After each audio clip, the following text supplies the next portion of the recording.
ओम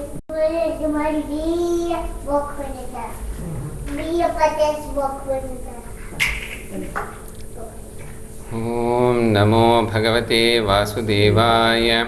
ओम नमो भगवते वासुदेवाय। ओम नमो भगवते वासुदेवाय।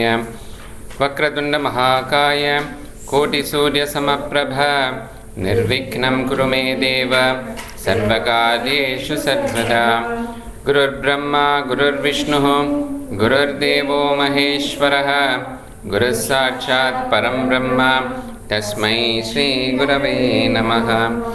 मनोजवं मारुततुल्यवेगं जितेन्द्रियं बुद्धिमतां वरिष्ठं वादात्मजं वानरयूथमुख्यं श्रीरामदूतं शिरसा नमामि।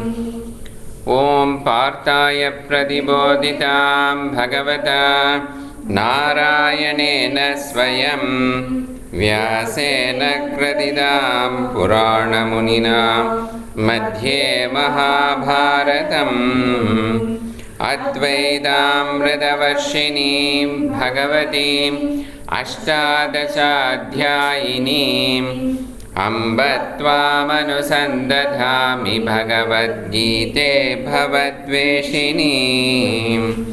नमोऽस्तु ते व्यासविशालबुद्धे फुल्लारविन्दायतपत्रनेत्र येन त्वया भारततैलपूर्णः प्रज्वालितो ज्ञानमयप्रदीपः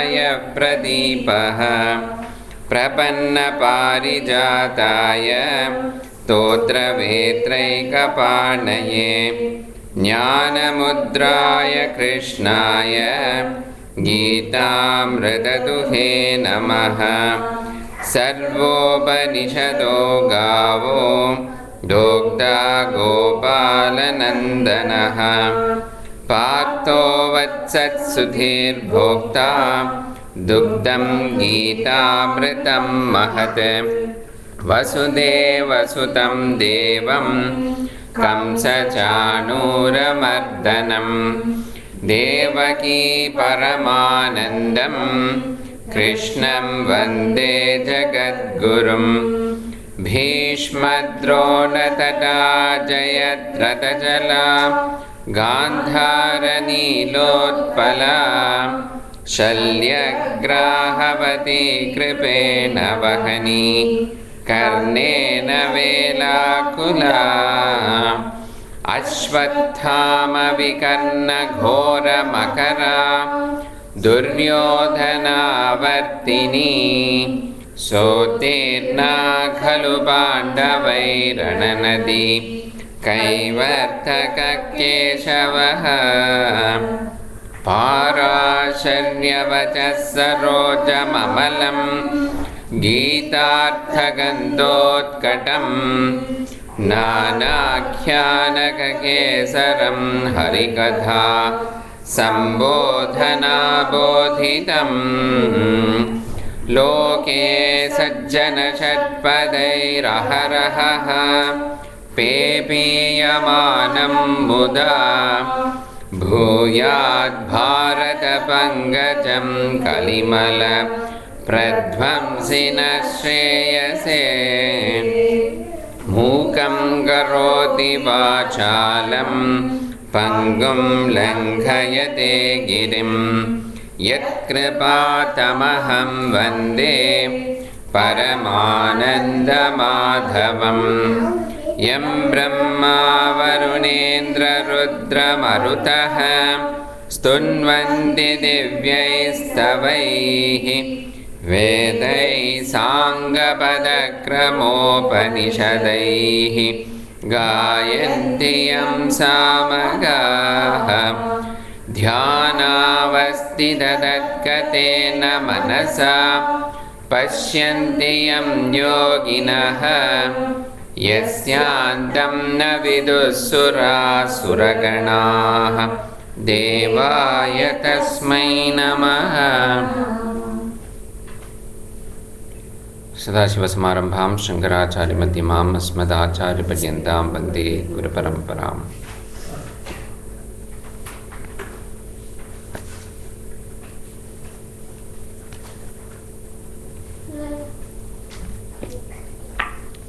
So we had one set of topics which has a continuous connection and thread which is there, starting from Purushartha, the goals of the human beings. Then we looked at Shastras, who will help me to achieve those goals and give me clarity on the attributes of those goals to guide me which is the best goal, right, at different stages of life. Then we looked at Varna Vyavastha and Ashrama Vyavastha, which talks about the infrastructure.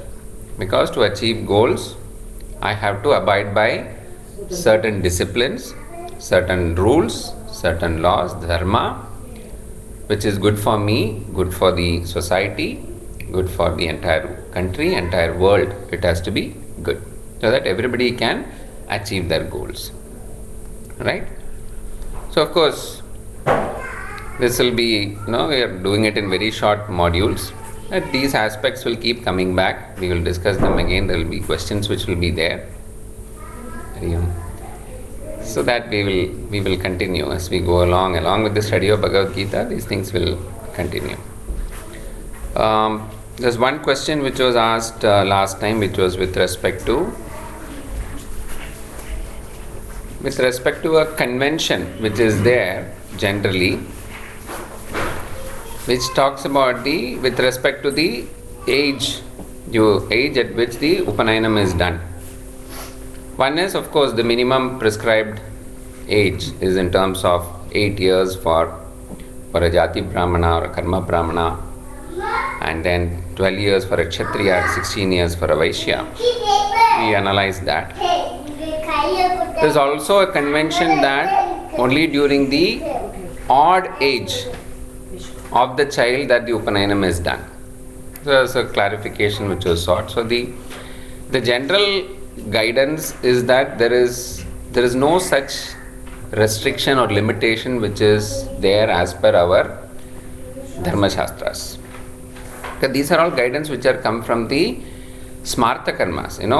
When we say the Sankalpa, we say Srauta, Smartha, Vihita, Sadachara, Nitya Karmanushtana, Yogita, Siddhyattam. Where is it coming from? Srauta is from Shruti, which is as per the Vedas. Yeah, the prescription which are there as per the Vedas. Then there are Smartha Karmas from the Smritis. Why it has to be different? Because certain karmas will keep changing according to changing times. According to the place it will change. If you say Rahu Kalam I am observing, should I observe as per India time or as per the place where I am there? If you are in US, it is totally different. You have got almost 12 hours day and night difference. What do I follow? Right? So, Smartha Karmas, like that, depending upon the time and place, there will be variations. Right? So, it is coming, so as per that also, there is no real restriction which is given with respect to that. It has to be done only in the odd age. Right? So, certain practices have come in.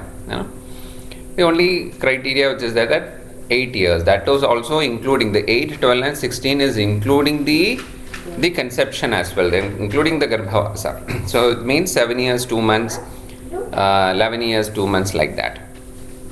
That also 7 years, 2 months. Why? Because chronologically that is the time when the child can be prepared to learn the mantras and chant the mantras properly. So there are cases where you even do it before that. If you look at the priest community, especially in Kerala and among the Nambudris, they do it in 4.5 years, 5 years, because they are expected to start learning, chanting and doing and being along with for the temple, the karmas which are there, they are supposed to be there right from that age, right? So if they are capable of doing it, there is no harm. It is even told that it can be done at the age of 5 also. There is the 7 years, 2 months is with respect to the norm. That's a normally accepted minimum age which is there. So are there any other questions with respect to Varna Vyavastha, Ashrama Vyavastha? Anyway, it will come, and as we discuss the next couple of topics also, it will come. So now we have looked at infrastructure. So the next set of topics, look at, everything, there is a continuous, though they look like separate topics, standalone topics, but they also have a connectivity which is there. So the next set of topics talks about the discipline, right? So among Varna Vyavastha, Ashrama Vyavastha, we looked at infrastructure and looked at a little bit of the disciplines also. But the next one, the question which I'll ask that, okay, now tell me, so how can I become a Guna Brahmana? Because we discussed, yes, the goal should be to become a Guna Brahmana. So then the question comes, okay, tell me how can I become a Guna Brahmana? So even in personal lives, we say, okay, my goal is, let us look at an Artha goal. Okay, I want, $2 million as my bank balance. Okay, what is the first question? You go to a financial consultant. What will he ask? He'll ask a couple of questions. What will he ask first? Salary. First question he'll ask is that, by when do you want to have the $2 million? Is it tomorrow? In 1 month's time? 1 year time? You have to give a realistic time frame, right? I'm ambitious. I'm very ambitious. I want that in the next 1 year's time. I said, fine. He will not say no. Then he'll start, as you rightly said, what is your current income? Yeah, how much income from other sources are you getting? Do you have any business of your own, other property income which is coming from there? How much is your expenditure? How much you are able to save? What are the other investments you have done? He'll do a complete analysis. Just like going to a doctor, he'll do a complete checkup. He will do a financial health check. And then he'll give out his prescription after analysis. He may want more information. He say, okay, based upon the conditions and expected conditions in the next 12 months or 2 years, he'll say, this is what you should do. Or he'll also say, these are the things you should not do. He'll give that also. You should stop doing this thing. You should exit from this particular portfolio. You sell off this property now. He'll give all those advices. The do's and don'ts he will give. For what? For what sake he is giving? To make him achieve his ambition. Whose ambition? The consultant has got his own ambition, fine. But it is for me to achieve my goal, because I went to him with a problem, right? I went to him with a question. Similarly, when we are approaching the Shastras and telling that, yes, I have understood what are the pitfalls of, yes, I need to have Artha, Kama, Dharma, everything is fine. I have understood the limitations. Now you please tell me, what should I do to become a Guna Brahmana here and now? Not even tomorrow. I want to be a Guna Brahmana. The Shastra will say, fine. So, depending again, it's almost the same process. In terms of telling, where am I now? That's where Swadharma comes in. My own position with respect to the ashrama, my own position with respect to Varna, everything comes in there. Everything has to be taken into account. And then they guide telling that, yes, there are certain things which are common, there are certain things which are specific. These are the things you should continue to do. These are the things you should stop doing. These are the things extra you should start doing whenever you have optional subject sort of thing. And this is the way it will guide you to your goal. So that is the way it is going to proceed. So, if you have to achieve a goal, right, there will be lot of barriers to cross, right? Or say checkposts. You can call it as checkposts also. I will say, okay, this point I have to cross, or milestones which are there. Or there could be even obstacles, right? So a prudent and intelligent person would be optimistic, fine, you are all optimistic, I want to achieve my goals, it is for my benefit. But I will also think about what are the potential obstacles which can come. Right? As in, that is where the free will is coming, the human intelligence is coming to play, where I will also analyze, then learn from experience, read about it, how did others do it, what are the potential problems which which can come, what did they face, what did they do when the problems came, right? So, in a similar manner, in the study of the Shastras, in this understanding of myself, there are 3 obstacles which are specified. And in a general category, they have put as 3 obstacles which are there. Okay? Let us take an example. There is a bucket full of water, or a big jar like this which is full of water. And I am placing a coin at the bottom of the bucket. Water is there, there is a coin at the bottom of the bucket. What are the potential obstacles which can be there because of which you are not able to see that coin? In a normal condition, I would say the water is supposed to be transparent, there is a coin beneath it, and I should be able to see that, correct? But there are certain conditions under which I will not be able to see the coin. What are those? Either the bucket is closed or the water is muddy. If there are any colors or water any is other shaking. items inside.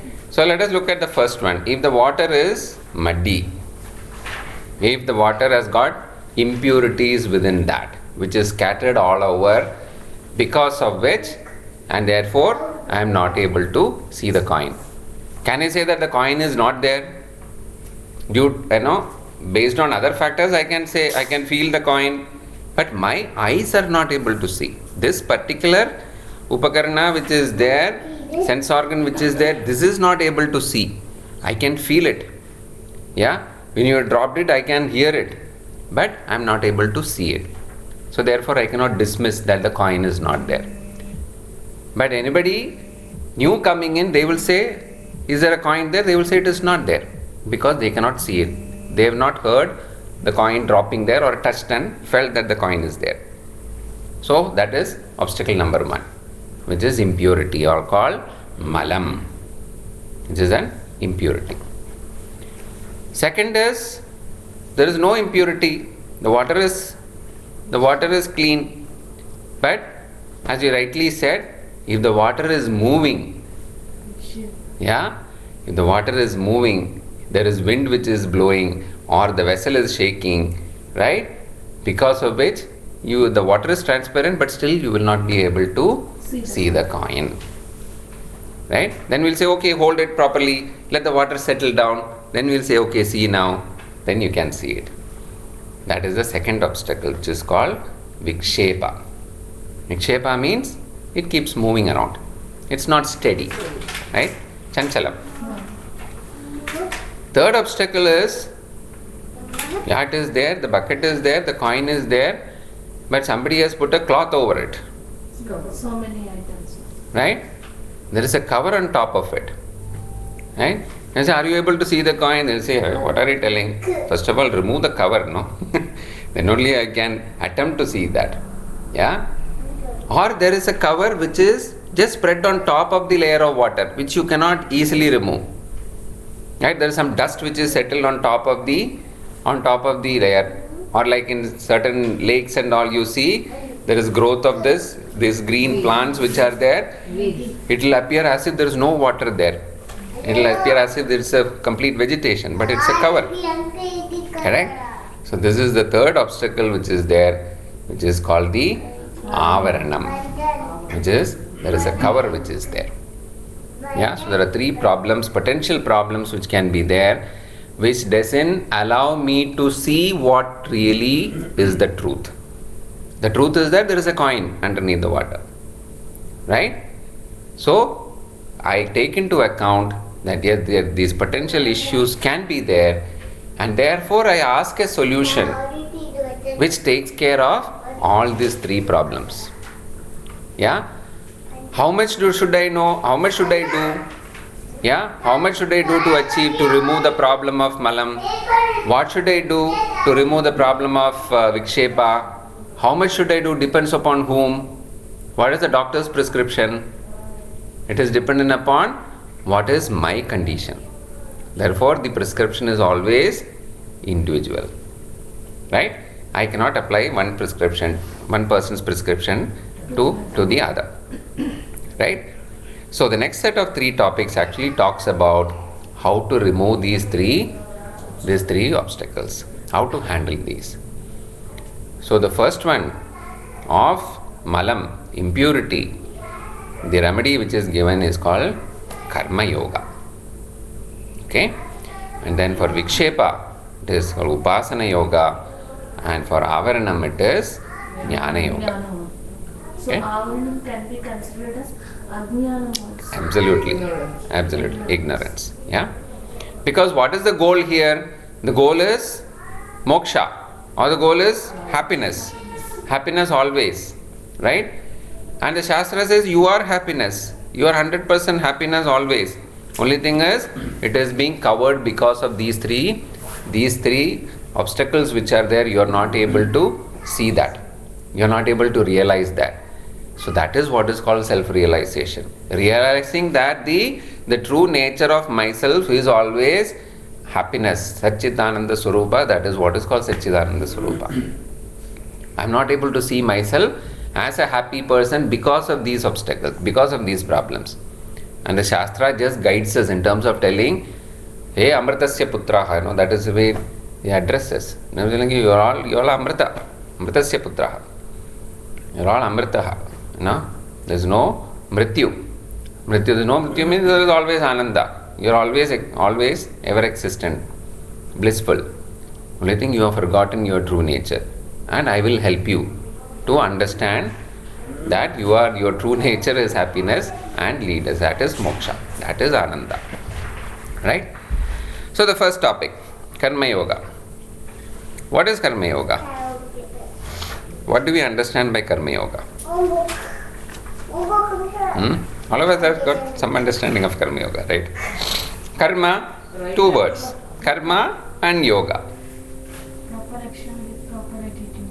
So karma starts from in terms of action. Right? Karanam, kara, karate, all these things have come from karma, which means action. Right? Okay, we look at law of karma. The result of action is also karma. I say, oh, it is my karma. That is result of action. That's also called karma, referred to as karma. What is yoga? Way of doing things like combined. One can be in terms of a discipline. Integration. Right? Proper manner. In terms of the chapters of the Bhagavad Gita, the yoga means something else. It means a particular topic, a particular aspect which is being discussed. Right? Whereas the literal meaning of yoga is also union, which means it joins two things. Integration. Right? Integration. So, last week we briefly discussed. So, I have a goal which is called the sadhyam. Right? Sadhyam, we say that's a sadhyam. That's why we use a term, oh, this is asadhyam. Even in Tamil we say, oh, this is asadhyam, we cannot achieve it. Sadhyam, that is, it comes from sadhyam, which means the goal. That which I am seeking is sadhyam. And I become a sadhaka. A sadhaka. I am seeking a sadhyam, I become a sadhaka. And the process of achieving that goal is a sadhana. Right? And once I achieve the goal, I achieve the sadhyam, then I become from a sadhaka, I become a siddha. Yeah? We will use that term in terms of, oh, he's a siddhar. Siddhars are there. They have achieved. Yeah? So that is how the process is there. Yeah? So Karma Yoga becomes a sadhanam. Upasana Yoga becomes a sadhanam. Right? I have got this problem, I have to deal with it. Yes, Karma Yoga is the remedy. I have got Vikshepa, I have to deal with it. Yes, Upasana Yoga. I have got ignorance. Ignorance can go only with knowledge. Therefore, Jnana Yoga. Right? So it unites. It unites whom? The sadhaka with the sadhyam, with the goal. Therefore, it is called a yoga. So the process is a yoga. Karma Yoga, through action, through doing certain things, it is going to help me achieve this particular goal of removing the impurities. Right? So Karma Yoga. But now the definition, now we have to analyze what is karma. What type of karma are we talking about here? Right? You want to reduce weight? Yes, you will be given a prescription. These are the karmas you have to do. Starting from not eating certain things. Yeah, even akarma will be included in that. What you should not do is also part of karma. Right? Avoid eating these things. That is all because I have to have that much of willpower to avoid eating those things. Then they will say do these things. this much exercise. In the morning you have to do this, afternoon, evening you have to do this. Right? Along with that, there may be some medicines also prescribed, dietary restrictions. So that is a karma, because I have to achieve my goals. Right? So what kind of karma I am supposed to do there? First of all, I am told don't do certain things, which are called the nishiddha karmas or tamasa karmani. Yeah? He said, don't do, these are the don'ts. Don't stop doing these things. Number one. Prohibited things. Yeah, the Shastras prescribe. Right? Because of it, since you have been doing that, you have accumulated so much impurities. In your mind, in your body, you have accumulated so much impurities. Right? Then there is, they say, action to be done. Yeah? So they say prescribed actions. Who is prescribing that? The specialist is prescribing that. Who is knowledgeable in that particular subject. So here the Guru is prescribing, but the Guru is prescribing based on the Shastras. They become the Sattvika karmas or the Vihita karmas. Yeah? Dharma pradhanam, which is in conformity to Dharma. They say, please do these things. Whatever you are supposed to do, positive things, continue to do. Yeah? Then there will be some intermediate karmas, which is not directly contributing to the benefit of that, but yes, some benefit which is there. Yeah? So there will be some Rajasa karmas also, which will be there in between. So there will be Sattvika karmas, which is directly contributing to my goal, which is Sattvika karma, the positive karmas which needs to be done, which is Vihita. Always there will be Vihita karmas as per Dharma, as per Shastra, so it's called Veda Vihita karma, as it is called. Right? Then there are Rajasa karmas, which is intermediate. Yes, they are also helping, but not that much.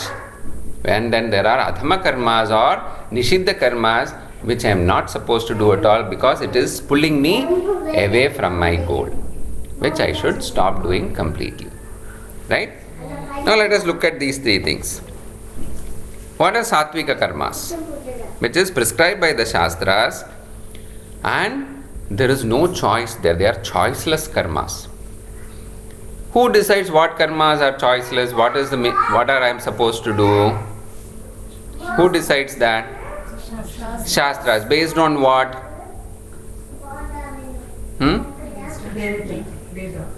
Based on Veda, but based on what? Is my prescribed karma same as yours? No. Why it is different? Because of the differences are there. It is based on my varna and the ashrama. So there are minimum karmas which are prescribed based on my varna as well as my ashrama. Correct? And of course, lot of other dharma shastras are there, which I have to follow. As a minimum, it is there. Then Sattvika karmas within that are the Nishkama karmas. What does Nishkama karma means? What does it mean? Nishkama. Kama means is I am expecting a result for my own benefit. Selfish. Sakama. Yeah?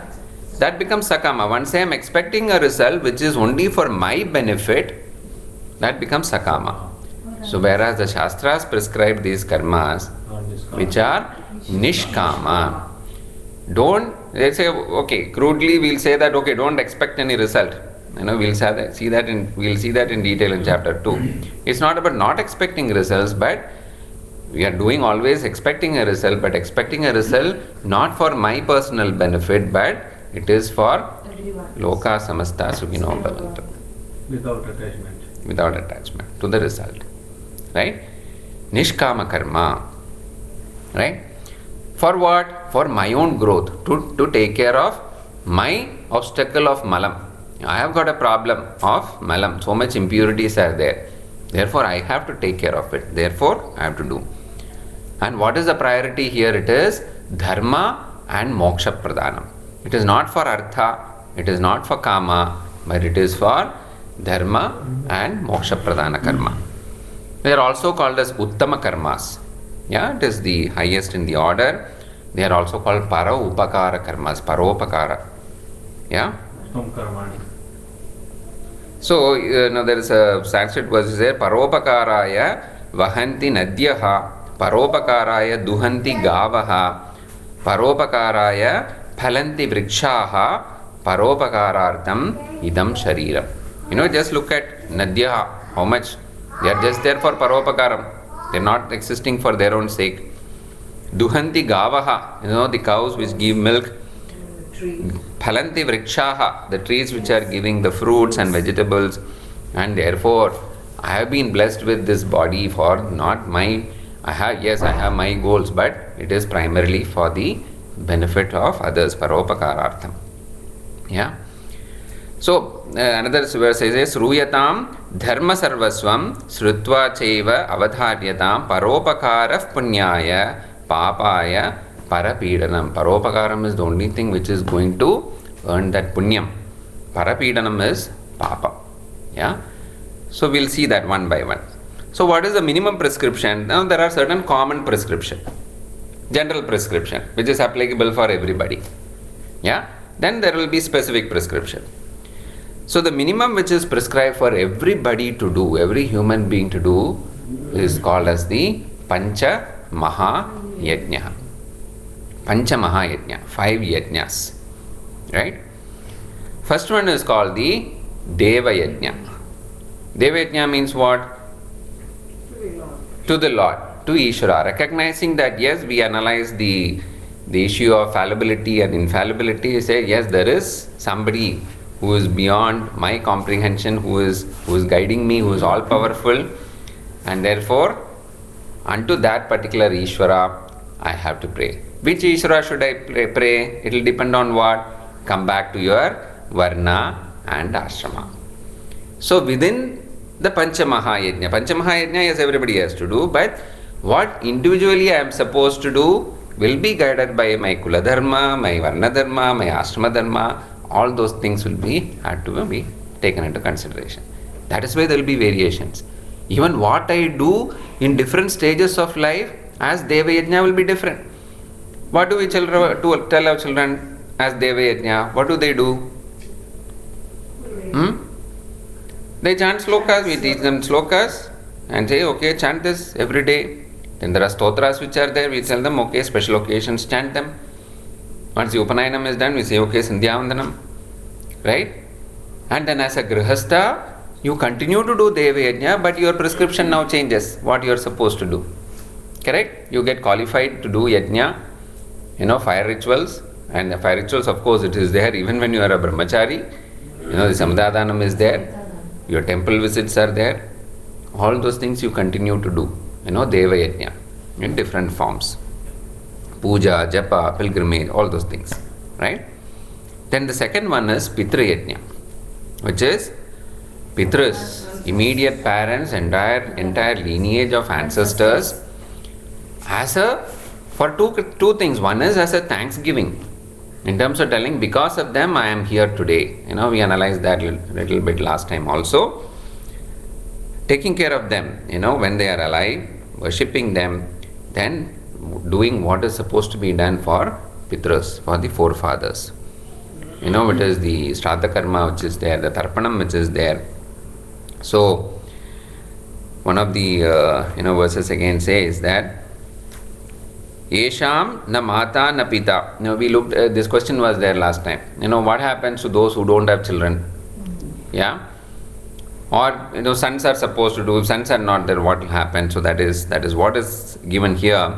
Yesham na mata na pita na mitraha jnati bandavaha te sarve tripti mayam tu maya utsrishtaihi kushodagaihi.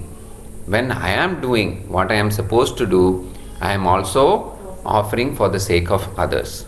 This particular verse is chanted and then it is offered. Yeah, because the people, yes, who are there, still they don't do. No problem. They still get, their Pitras still get a benefit from the people who are continuing to do it. So that also becomes Paropakara. Sattvika Karma is included in that. Yes, I am doing for my sake, for my family, my forefathers, fine. But I am also doing for the sake of others. Yeah. So similarly, in the case of Deva Yajna, as a minimum, You say that what is the power of prayers? There's always this question also keeps on coming. Is really prayers really required? Doesn't the Lord know what I need, what I want? Yeah? He should understand, she should understand. But there is a power in terms of not only for my own benefit but for the sake of the world also. Like one of the two simplest form of Deva Yajna which is being talked about, fine. We are supposed to do a puja and everything, all this thing is fine. I say the simplest form of Deva Yajna, there are two slokas, which we normally chant in the Swasti Pada. Swastif Prajabhyah Paripalayantam Nyayena Margena Mahi Mahishaha Go Brahmanebhyaha Shubham Astu Nityam Lokaha Samastaha Sukhino Bhavantu. Say I am including everybody in that. All the other actions which I do will be limited. I am going and helping somebody, it is limited. Right? I am doing a karma, it is limited. But he said this prayer, it encompasses, I am submitting this prayer to the Lord will take care of it. My intent is pure and I am praying for the sake of the entire world. All the 14 lokas are taken care of there. And then Sarve Bhavantu Sukhinaha, Sarve Santu Niramayaha, Sarve Bhadrani Pashyantu, Ma Kaschide Dukkha Bhag Bhave. So at least as a minimum, daily chant these two prayers. That itself becomes a Deva Yajna. So Pitru Yajna for the sake of forefathers. Then comes the next Yajna which is called the Brahma Yajna. What is Brahma Yajna or Rishi Yajna? Again, referring back to my Varna and Ashrama, I am supposed to learn certain things. As a Brahmachari, I have been taught certain things. Correct? What am I supposed to do with that? Yeah, one is I have to preserve that. So how does it get preserved? By doing. Whatever I know, I have to keep chanting them. If I am taught one particular shakha of the Vedas, I am supposed to learn them, I am supposed to chant them. That is one part. Right? That is why at the beginning of each stotra, each suktam, the Rishi's name is Asya Sri Vishnu Divya Sahasranama Stotra Mahamantrasya Sri Vedavyaso Bhagavan Rishihi. And as Anganyasa Karanyasa, we keep the hand on the head. Why do we do that? When we tell the Rishi's name, why are we keeping the hand on the head? Means of respect. Respect. We are doing namaskara. We say, oh Rishi, this is your feet. I consider this as your feet. I am doing namaskara to you. Anushtup Chandaha. Right? So, we are telling all those things. We are doing namaskara to the Rishi who has given that. Yeah? So that is Rishi Yajna. So I have a duty. Within my prescription of Varna and Ashrama, I have a duty to continue to learn certain things and also to teach. Yeah? To propagate. This is Shruti. This is something which has to go from generation to generation in the form of teaching which is there. Yeah, otherwise how do we expect that, we have got so far. How has it happened? It is because somebody has been doing their duty in terms of studying this, preserving this, and then continuing to teach it. Okay, so regular Parayanam. Okay, even if you say as a second step, yes, we are studying, we are understanding the meaning, but at least as a first step, at least just the chanting of it. That is where all the Parayanams, at least, the Bhagavata Parayanam, etc., why it is given so much of importance in terms of telling, yes, if you don't understand the meaning, don't understand Sanskritam, no problem. At least just come and listen to it. After some time start chanting together, then automatically you'll come to a position in terms of understanding that also. Yeah? And then support. Wherever such teachings are happening, and there is support which is required. Support them. That also becomes part of my duty. Right? So that is why it's called Brahma Yajna. Brahma here means Veda. Knowledge. I am supporting that. Whatever I am supposed to do, I continue to support. I do whatever I am supposed to do, plus I support others who are doing that as well. Right? So that is where the children also, in the Purna Vidya, etc., where whatever classes, we are able to do at least a minimum where they are able to continue this in a systematic manner because we are away from our motherland. Just continue to do that. Yeah. Then there is fourth one is Manushya Yajna. In terms of, I have a responsibility. Yes, by Lord's grace, to some extent I can say, yes, I have earned, whatever I am there today, I am a self-made person, etc. All that is fine. But then I have a responsibility to take care of those around me. That is where Manushya Yajna comes in terms of my own,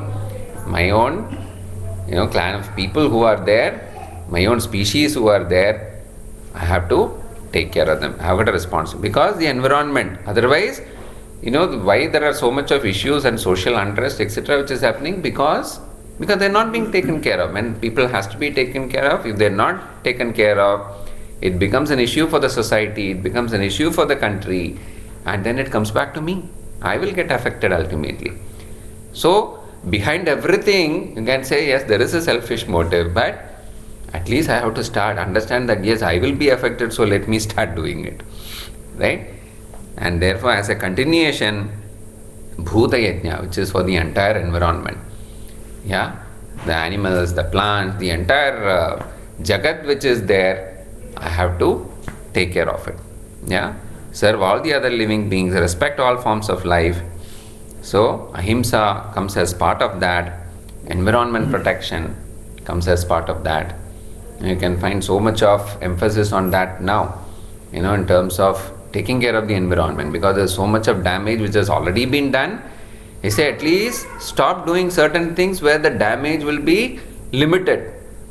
It can be at least contained. Even that is not happening now. Yeah? So therefore, there also one of the practical prescription which is given is that, Pujya Swamiji's very famous message. It says that you become more of a contributor and less of a consumer. So contribution, I don't know how to do. He says at least consume less. First of all, become less. How much are we keeping on taking? The culture of always taking is what has caused the entire issues in the world, for myself and for everybody else. Keep on consuming. I am just always taking and taking from the earth, from others, from everybody else. I am continuing to take.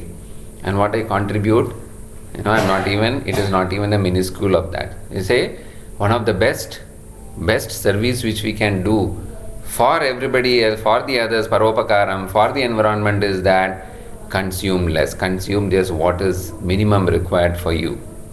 Yes, I have to sustain my body, etc., artha, kama, everything is important. Even within that, there are so many things which we can stop doing.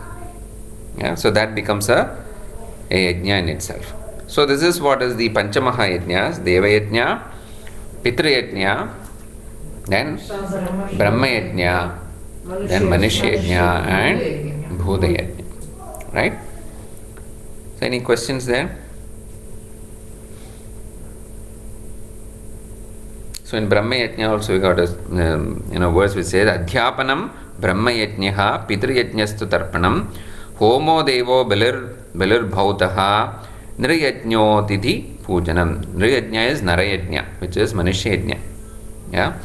Then Atidhi Pujanam. So this summarizes actually the Panchamaha Yajnas there. Yeah? Adhyapanam Brahma Yajnaha. Adhyapanam. In terms of teaching. So there also you see it is very pertinent to note that our Shastras, the parampara is in terms of teaching, where there is an opportunity to ask questions because it has to be understood. It is not something to be just memorized. It has to be understood. So clarity in thinking is required. Then only the avaranam will go. The cover will go. Then the second, so this is all about sattvika karmas, paropakara karmas, uttama karmas. Then there are rajasa karmas. Yeah? Which is sakama. Because we said, if I am a grihastha, I have to sustain myself. There are certain yajnas which are there, which is, what becomes pradhanam there? We said in sattvika karma, what is pradhanam? Dharma and moksha. Whereas in rajasa karma, what becomes pradhanam? Artha and kama pradhanam. There also, who will tell me what I am supposed to do? The Shastras will tell. So Shastras have got methodologies. You want to earn more wealth, etc. It will give the prescription. But there also I stick to what is Veda Vihitam. I don't deviate from that. Right? As per the Veda Purva, as per the Karma Kanda, I follow what is supposed to be done. So, it is for what benefit? It is for my benefit I am doing, but there is little bit of benefit which is accruing for others also. So, there is very little contribution it is giving for my spiritual goal. My goal as moksha. If my goal is moksha, right, then I should just do whatever minimum I am supposed to do in the sakama karma. Sakama will still be required because as a grihastha I have got certain responsibilities. My swadharma is there. I have to continue doing that. Right? So there is a choice. In the previous one, in the nishkama karma, there is no choice. I can't argue saying that no, should I do this, should I not do this? No questions. Right? Whereas here I have a choice with respect to what I should do, how much should I do, I have a choice. Right? So then this is therefore becomes madhyama. So the first one is uttama karma, this is madhyama karma, and the third category is the nishiddha karma. Who will tell me again what is the nishiddha karmas? One is shastras. Should I even go there to find out what is the nishiddha karmas? Huh? Our own conscious also. Our conscious, our own body will tell me what food is good for me or not. The body mechanism itself will tell me. I need not go to a doctor for that. Right? I can learn from my own environment, from my own immediate family, from my society. I know what is good. Like in the initial session, we talked about the example of the monkey. How is the baby monkey moving along with the mother monkey? How does the baby monkey move? Does the mother monkey stop in terms of telling, okay, let me hold you also? It doesn't hold, right? Who has to hold on to the mother monkey? Who has to hold on to whom? The baby has to hold on. The mother monkey will jump as if it is oblivious that there is a baby there. Correct? Who has taught did the baby monkey go to a class and sit and say, no, now I am a monkey and therefore I have to hold on. My mother will not hold me. Who taught that? Then we say, oh, that is natural. We say that is instinct. Therefore, there is a law which is prescribed for that, right? Similarly, there are certain things, the universal laws, dharmas, which I am born with. I know that automatically. That I should not get hurt, I know that automatically. It is inbuilt in every living being, it is inbuilt. Correct? The child also knows that. Right? So, therefore, there are certain things which I already know. But because of my faculty of free will which is there is a potential that I will go to the wrong side. Therefore, there will be situations where confusions will be there as to what is right, what is not correct. In those situations, yes, I need guidance. Immediately, okay, starting from Mata, Pita, then the Guru, right? Who is there? And Guru is all based on the Shastras. They are not talking something different. Right?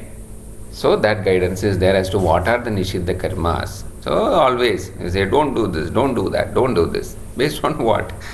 Based on my own experience, but that experience is also based on what is good for me, what is good for everybody else around me, what is good for the entire world. Right? They are the adhama karmas, low level actions, yeah? And they are the adharma karmas also. Yeah? And that pulls me down from my goal. If my goal is moksha, which has to be dharma and moksha pradana, I have to stay away from this. So therefore, if at all there is a confusion, first thing is I need to ask. I need to seek help. I need clarity. Right? That's why they say confusion is good. Confusion means, yes, I want to do certain things, I want to do it the right way, so therefore there is a confusion. A person who is committed to adharma, for him there is no confusion. Correct? They are clear that this is the only way and they continue to do adharma. But for a person who is confused, it means that yes, I want to do the proper thing. I don't know how to do it. As even at the time when Duryodhana was, he said, Janami dharmam nachame pravrittihi. I know that that there is something, that I have to perform as per dharma, but I am not able to do it. Janami adharmam nachame nivritti. I know what is adharma, but I am not able to give up. Somebody please help me. At one stage he himself told that. Now that's why even we tell the mantra, in Yavni or even Sandhya, say, for to Manyuhu and Kamaha, say Kamo Karshit, Manyuhu Akarshit, Kamakarta, Naham Karayita, Kamakarayita, Yeshate, Kamaya Swaha. Say there, Kama, desire, we propitiate desire as a Devata. In terms of telling that, oh Kama Devata, I am not doing this. You are doing this, you are making me do this. I do my namaskara, please help me. So that I do the right thing. Similarly for Manyuhu also, for anger. It's a japam which is... Yeah, so Kamo Karshit, Manyur Karshit, we do as a Prachitta Japa we do. Because all problems arise out of Kama and Manyu. Starting from Kama. And then only anger follows that. Yeah. Unfulfilled Kama is what causes anger. So there also. So adharma, so certain things which we already know, still we are not. We say, oh, somebody is making me do this. After getting angry, after reacting that, we suddenly, we regret. We say, oh, why did I do this? Something made me do this at that time. Yeah? So all those things comes in. So that is where the practices comes in. So actions to be avoided. But then there are certain actions which we know is adharma, but we still, there will be some unavoidable actions. Right? So we resort to killing of cockroaches, for example. There is a cockroaches come into my house. They say, I am occupying their space. Actually they say, this example is quoted from Sri Ramana Maharshi's, where ashram was there and snake comes into the room and he had given clear instruction that the snake should not be killed. They say, Swami, it is coming into my room. Who said this is your room? You have come and built a room in the place where they are supposed to stay, so they will come. Where will they go? How can you then claim that this is your room and that they don't have a right to live there? Right? But in modern days we say, okay, we resort to it. That is where, the Sarpa dosha, which is there, many of the, always you will find that Sarpa dosha as a common diagnosis which is there. Why it is there is because, today, earlier days, you're constructing your house, you know where you are constructing. You do go as per Vastu, you know what exactly was there, whether there's a Sarpaka who was there or not. You take care of the Naga Devatas, etc. And you don't harm them, right? Because that is one of the highest form of life which we have to protect within the animal kingdom. Correct? So, Deva Swarupa. But we don't know. But today, I am buying an apartment, I am buying a house, which I don't know how it was constructed, on what land it was constructed. And so when the issues come in, one of the common prescription which you will find is the Preeti for the Naga Devata. Yeah? So yes, does that mean that I should not construct a house, I should not buy a house? I said fine, as a minimum you have to do it. But then there are prayachittams which needs to be done. Right? So that is some of those unavoidable karmas, where I deliberately kill a cockroach, etc. I don't say, okay, they are also living, let me live with them. You don't do that. It is called classified as Suna. Another classification which is given, which is unavoidable karmas, tamasa karmas which are there. So here it comes. So we have looked at karma, these are the three categories of karmas which are there. And then yoga. What about yoga? Yoga is here also talks about the proper attitude. So with respect to karma, it has to be proper karma, the right karma, and then the attitude. If I say I am doing nishkama karma, what should be my attitude? The attitude should be selfless. Selfless, that it is. It is for the benefit. Yes, I am doing certain things with the result in mind. Yeah. Even when I am doing Brahma Yajna, I will say, okay, I want this to happen, I want this child to study like this, etc., etc. We are having a expectation in the mind. But if it doesn't happen, what will be my reaction? If it doesn't happen, what will be my reaction? I should not get angry. Actually speaking, I should not be disappointed. I should not be disappointed. Yeah. Because the result is not in my hand. The result is dependent on so many factors. Right? Adi Devika, Adhyatmika, Adi Bhautika. Any action, and so they say the moment the word goes out as an action, it is given to, any action which I am doing is given to the universe. It is submitted there. Then the world will come back with the result based on so many factors. So is the result in my hand? Certain, I am expecting a result and doing an action based on what result I want. Right? I am expecting that I should reduce 10 kilos in another 2 months' time. Right? But is it fully in my hands? I am doing what I am supposed to do, what I am told to do, I am doing. But still, I am not achieving the goal. Then I can say it is not in my it's not fully in my hands. It is just like RTA license. Right? So what should be my attitude? So at least for Nishkama Karma, I can say that, oh, sab Bhagavan ke haath mein hai. You know? Prasada buddhi. Prasad. First of all, to submit the actions. So not even taking ownership. Ownership means I should take responsibility for what I am doing. Right? I am being given a responsibility to do the right thing and to do it in a proper way. But I should not take I did this, I did that. Yeah. You know, charity, so much of charity work I have done, etc., etc. I should not be taking. So even in Dhanam, there are so many rules to be followed. That's why they say what the right hand does, even the left hand should not know. That is the extent to which, the Dhanam, where I am not taking ownership and inflating my own ego, telling that I did this. So, Ishwararpana Buddhi. I am submitting to the Lord. And whatever is coming back, I take it as the prasada. Right? I made certain things for a puja and took it to the altar. After that, am I telling, no, I made this thing, entire thing I have to take? Whatever comes back, after offering to the Lord, I show my hand, whatever little comes there, it may be mixed with, what somebody else also brought. Whatever comes, I don't look at the quality, I don't look at the quantity, right? I take it as the prasada. What is the attitude there? Prasada is coming from the Lord and it is good for me. That's all. So, whatever result of the action is coming, I take it as the prasada of the Lord. Whatever I am supposed to do, I have done. Prasada should not be there in the sense that I shirk my responsibility, I don't do what I am supposed to do, and then say, okay, let whatever happen, happen. That is not prasada. That is a fatalistic attitude, a tamasic attitude and a fatalistic attitude. But prasada buddhi really is in terms of I do what I am supposed to do fully, with my full heart I am doing, with my best of my ability I have done. After that, whatever comes, in advance I am declaring, not after seeing the prasada. Most of the time it happens, okay, it didn't happen as per what I wanted, then I say, oh, it is prasada of the Lord. Something good happens, I say, I did it. No? That is not prasada buddhi. Prasada buddhi is in advance I have that attitude, that whatever comes is the prasada of the Lord. Right?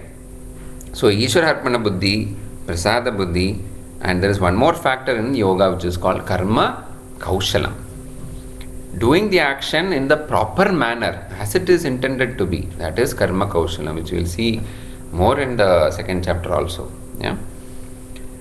So with the attitude that I am only a contributor. Yeah. Ishvara is the karma phala data. So Ishvara is called the karma phala data.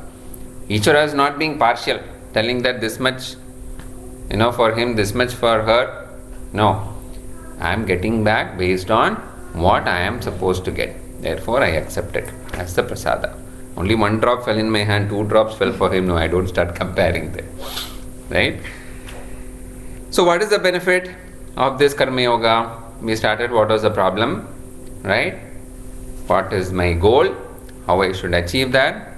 So, what is karma yoga going to give me? So, okay, it has to be nishkama karma, but no, I want a result. Tell me what I will get. By the impurity is removed. So it is basically called Chitta Shuddhi. Yeah? Chitta Shuddhi. Also you will be at some bhav, you will not have sadness or happiness. Yeah, so that's samatvam. That is because the prasada buddhi is there. When do I get into bouts of extreme happiness or extreme sorrow? Is because when the result is not, in line with my expectation, I have sorrow. When it is more than what I expected, I have extreme joy. Okay? So, but then I have the samatvam. Oh, more has come? Fine. I am able to contribute more. I came across a recently discussion with a family where both of them are working. Children are already studying in India. So then the husband is about to retire. She is also working. So they were in a dilemma. Oh, should we just wind up, go back to India, etc. So then they thought about it, and then they decided she can work for another 5-6 years. She is earning. Said, why should I stop working? Yeah. If he can also continue here, be there, so the family is not split. That's a priority. Why should I? And they are contributing. They know that yes, they have been contributing to a lot of worthy causes, etc. I said, I can contribute. I am able to earn, and I'll continue to contribute. I'll be able to take care of more people. So just see that, as an example, I'm a live example. Yeah, as an attitude, the inclination, the priorities, that changes once initially we have to deliberately practice this in terms of understanding what is the right action and the right attitude. Things, because of the impurities which are there, it will keep on popping up. It will keep on popping up again, and I will get angry, I will get this problem, I will get jealous. All this thing will keep on coming. But the moment I start recognizing that yes, my priority is different, I have to change, I take a sankalpa, the grace, that is when the grace will start flowing. Grace is again nothing but my own karma phala. But for that I have to be prepared. Like we said, if I have to be cured, I have to have a sankalpa that yes, I want to be cured and I will get cured. Then only the medicine also will work. So similarly here, if I have that strong sankalpa that yes, I want to get rid of the impurities, then automatically the actions also, the world will also start helping me. Everybody around me will start helping me. The universe will start helping me. And of course, you say, okay, I want to do sakama karma, at least you do vihita karma, where there will be punyam. You say, at least let me earn punyam. We'll come to that later, how to tackle the punyam part of it. Yeah? And this becomes the foundation for the upasana yoga and jnana yoga. These disciplines which are there, which are prescribed, the yoga which are prescribed, they are never, they are not 100% telling that yes, first you have to do karma yoga, then only you can go to do upasana yoga. No. As I said, you look at your daily prayer, you look at your sandhya vandanam, everything is included there. Yeah? Karma, upasana, jnana, everything is included there.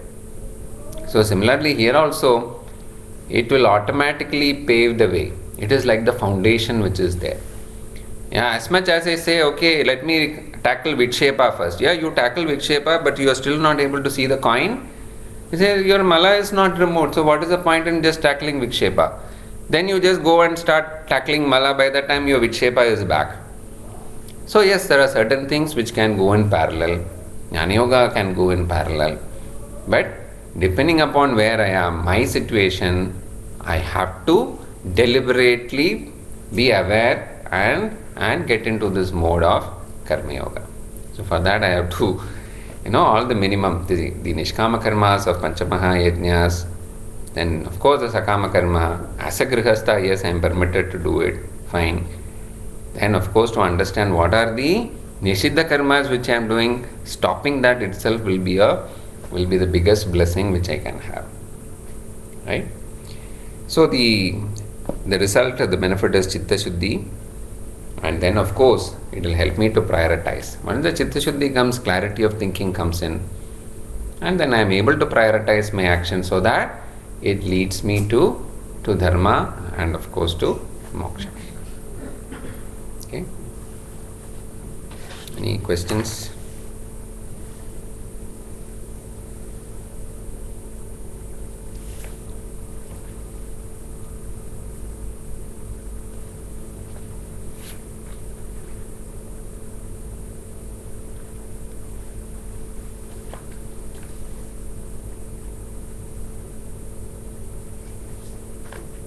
work Vishepa, what we have to do? That is the next topic. Yeah, Upasana Yoga will talk about how to take care of Vikshepa. This is more about actions, right?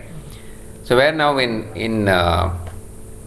Vikshepa, the problem is more with respect to what? It is with respect to the mind. Yeah. So we work inwards, starting from the body, right? So that's why you say, okay, first thing, easiest thing or most difficult thing to do is diet control. Is meditation more easy or this is easy? Why? Because it is gross. We'll see that when we analyze Shariratrayam. There is one topic on Shariratrayam. We will talk about the gross body, subtle body. Why? Because it is there immediate, tangible. So karma. If the mind is controlled, then we can control our diet also. Yes, that's why I said it is interrelated. But there has to be a starting point. Because karma is something which all of us have to do. We cannot be without karma. So that is why you start with Karma Yoga in terms of telling, understand, analyze what type of karma I am doing. Start with that, and then of course understand about Vikshepa, and then the Upasana Yoga comes in there, Japa, meditation, all those things comes in there. And then comes in the Jnana Yoga part of it. Yeah. Then there is one question which normally comes up is that, then where does Bhakti Yoga come here? We are only talking about Karma, Upasana and Jnana, which is there as per our Shastras. We will see that also. Yeah. Bhakti Yoga, mixture of all Bhakti these. is actually all these built things. in It has all to. the Yes. yogas. No? Yeah. Devotion should be there, whether it is karma or upasana or jnana. So how it is inbuilt, that also we'll see. Yeah. Raj Yoga. Yeah. Different names.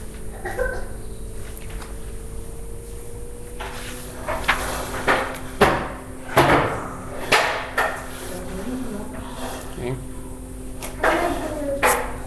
Any other questions? Om Sarve Bhavantu Sukhinah, Sarve Santu Niramayaha, Sarve Bhadrani Pashyantu, Ma Kaschid Dukha Bhag Bhavet, Asato Ma Sadgamaya, Tamaso Ma Jyotirgamaya, Mrityorma Amritam Gamaya. Om Purnamadav Purnamidam Purnat Purnamudachyate Purnasya Purnamadaya Purnameva Vasishyate. Om Shanti Shanti Shanti. Harihi Om Sri Gurubhyo Namaha. Harihi Om.